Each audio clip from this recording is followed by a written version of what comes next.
Bonjour, nous voilà au 6e dimanche du temps ordinaire, toujours dans la lecture suivie de l'évangile de Luc. Là, si tu te rappelles, dimanche dernier, nous avons entendu le récit de la rencontre de Jésus avec Simon-Pierre et comment, à la fin, Simon, Jacques et Jean deviennent les premiers disciples de Jésus. Dans les passages qui suivent, que nous n'entendrons pas, Jésus appelle peu à peu d'autres personnes, jusqu'à constituer un groupe de 12 disciples. Il est temps maintenant pour Jésus de commencer sa mission d'enseignement. Écoute. En ce temps-là, Jésus descendit de la montagne avec les 12 et s'arrêta sur un terrain plat. Il y avait là un grand nombre de ses disciples et une grande multitude de gens venus de toute la Judée, de Jérusalem et du littoral de Tyr et de Sidon. Et Jésus, levant les yeux sur ses disciples, déclara : « Heureux vous les pauvres, car le royaume de Dieu est à vous. Heureux vous qui avez faim maintenant, car vous serez rassasiés. Heureux vous qui pleurez maintenant, car vous rirez. Heureux êtes-vous quand les hommes vous haïssent et vous excluent, quand ils insultent et rejettent votre nom comme méprisable à cause du Fils de l'homme. Ce jour-là, réjouissez-vous, tressaillez de joie, car alors votre récompense est grande dans le ciel. C'est ainsi en effet que leur Père traitait les prophètes. » Alors tu as bien écouté ? Jésus et ses disciples, nous dit-on, reviennent de la montagne. En fait, dans les quelques versets qui ont précédé, Luc a précisé que Jésus s'est isolé dans la montagne avec ses disciples, qu'il a prié, puis qu'il a en quelque sorte nommé les 12 qu'il choisit pour être ses disciples les plus proches. Alors tu le sais, dans la Bible, la montagne, c'est le lieu de la rencontre avec Dieu. Le choix des disciples a donc été inspiré par Dieu. Et maintenant, faut se mettre au boulot.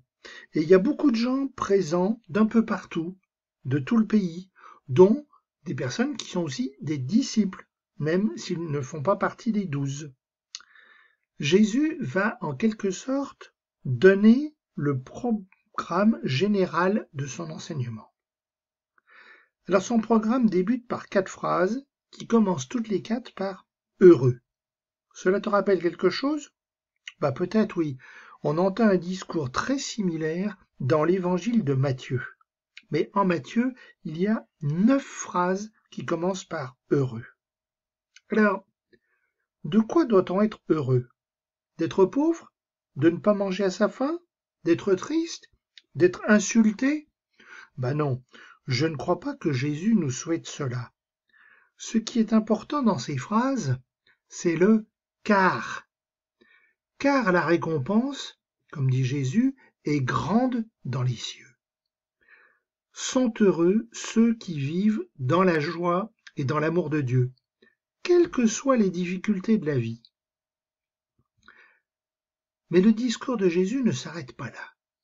Écoute la suite. Mais quel malheur pour vous les riches, car vous avez votre consolation. Quel malheur pour vous qui êtes repus maintenant, car vous aurez faim.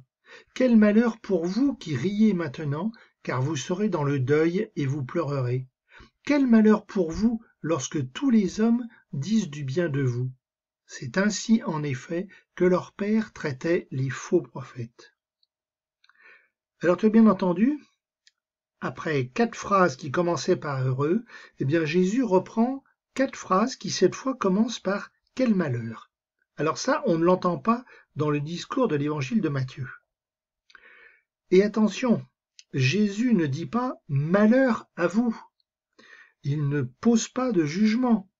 Il ne demande pas la malédiction des personnes dont il parle ici. Non, il dit quel malheur, c'est-à-dire qu'il se lamente, il est triste pour les situations dont il parle. Et encore une fois, pour bien comprendre, il faut entendre le « car ». Cette fois, Jésus a pitié de ceux qui pensent en fait se suffire à eux-mêmes. Ils ont tout, Dieu n'a pas de place dans leur vie. Alors, de ce discours en 2 parties, Jésus nous place vraiment dans un choix de vie. Est-ce que je laisse de la place pour Dieu dans ma vie ? Et comme Jésus le disait dans la première partie, je peux alors être témoin, je peux être un prophète de l'amour de Dieu. Ou au contraire, est-ce que je me referme sur moi? Dieu n'a aucune place dans ma vie? Et alors, on peut être malheureux pour moi, car finalement, je prends une position de faux prophète.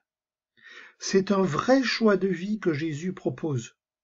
À nous de faire le bon choix, le choix qui conduit au bonheur.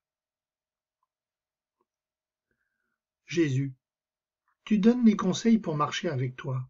Alors aide-moi à les suivre. Donne-moi de ne pas m'enfermer égoïstement sur ce que je possède et de partager avec ceux qui en ont besoin.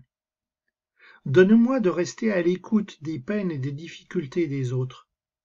Donne-moi d'aider ceux qui m'entourent et donne-moi d'avoir toujours confiance en toi, même dans les moments difficiles, même lorsque j'ai l'impression de ne plus croire en toi.